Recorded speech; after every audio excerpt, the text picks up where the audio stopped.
ఈ అరటిపళ్ళు ఎలాగండి? అవి అరటిపళ్ళు కాదండి, పుచ్చకాయలు. అవునా, పిచ్చికాయలు అనుకున్నాను.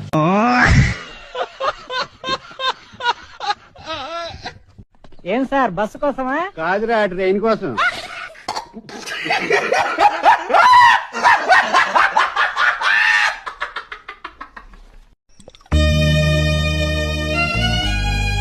చూశారుగా, నువ్వు వెళ్ళమ్మా. ఒక్కగానొక్క కూతురు, తల్లి లేని పిల్ల. అలా ఎలా పుట్టిందండి బాబు?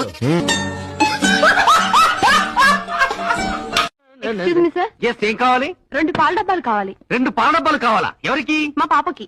కష్టపడి పాపను కని డబ్బా పాలు పడతావా? జెర్సీ ఆవులా ఉండవు, నువ్వే ఇవ్వచ్చు కదమ్మా. ఏంటన్న ఉద్దేశం? సూర్య గురించి మీ ఉద్దేశం ఏంటండి? అలాంటి కొడుకు నాకుంటే బాగుండు అనుకుంటానే.